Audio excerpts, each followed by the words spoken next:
काहीतरी वेगळ्या प्रकारची अंडाकरी बनवू. त्यासाठी लागणारं साहित्य: एक टमाटर कापून घ्या.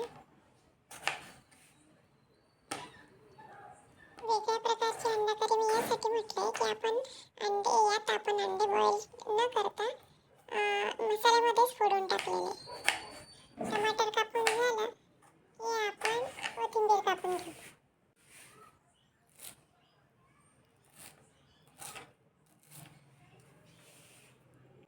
सर्व साहित्य मिक्सरच्या भांड्यामध्ये टाकून घेऊ. कट केलेलं खोबरं, अद्रक, लसूण,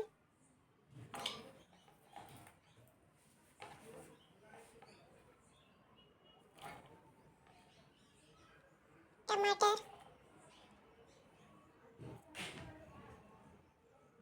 व कोथिंबीर मिक्सरच्या भांड्यामध्ये टाकून चांगले बारीक करून घेऊ. मी अगोदरच साहित्य बारीक करून घेतलं होतं, तुम्ही पण बारीक करून घ्या. आता गॅसवर कढई ठेवून घेऊ. कढईमध्ये तेल टाकू.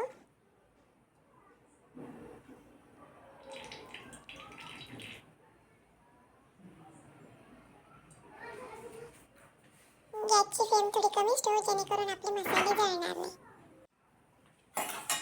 कारण आपण कोरडे मसाले टाकणार आहे अगोदर. धने पावडर 1 ते 1.5 चम्मच. तुमच्या आवडीनुसार तिखट 1 ते 1.5 चम्मच. हळदी अर्धा चम्मच. अंबारी गरम मसाला तुम्हाला जो आवडेल तो टाकू शकता. तो 1 ते 1.5 चम्मच टाकला मी. आपला गॅस कमीच ठेवायचा कारण की मसाले कोरडे आहेत आणि ते जळाले पण नाही पाहिजे.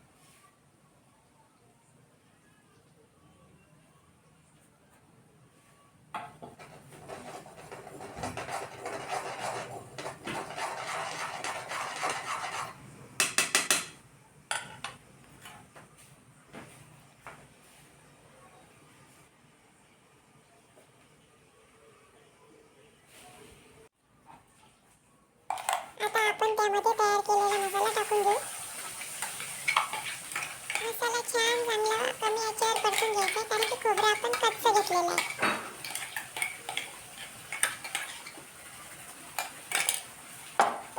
मसाला थोडाफार परतला की त्यामध्ये थोडंसं गरम पाणी टाकायचं.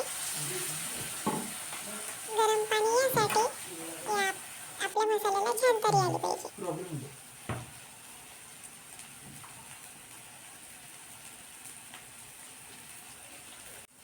आता बाकीचं उरलेलं गरम पाणी टाकून घ्या. तुम्हाला जेवढा रस्सा पाहिजे तेवढं टाकायचं. आपल्या मसाल्याला छान उकळी फुटेपर्यंत कमी आचेवरच होऊ द्या. ते तर कसं केले?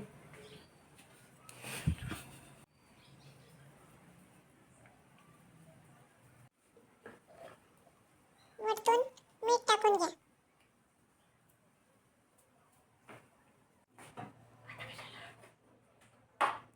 चांगली आपल्या मसाल्याला चांगली उकळी फुटली की एका वाटीमध्ये अंडा फोडून घ्या. मी अंडा वाटीमध्ये यासाठी फोडला की आपण डायरेक्ट जर कढईमध्ये टाकला तर त्यात टरफल पडू शकतं.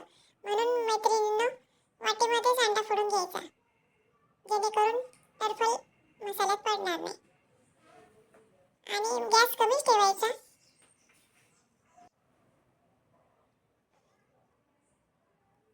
मी माझ्या आवश्यकतेनुसार 3 ते 4 अंडे फोडून टाकलेले आहे. तुम्हाला जेवढे लागेल तेवढे टाकू शकता.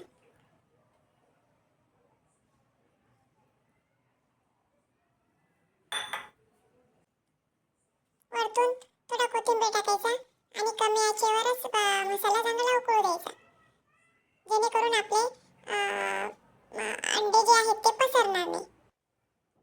तुम्ही बघू शकता किती छान आपला अंडा तयार झालेला आहे. मी तर छान बाजरीच्या भाकरीसोबत एन्जॉय केला.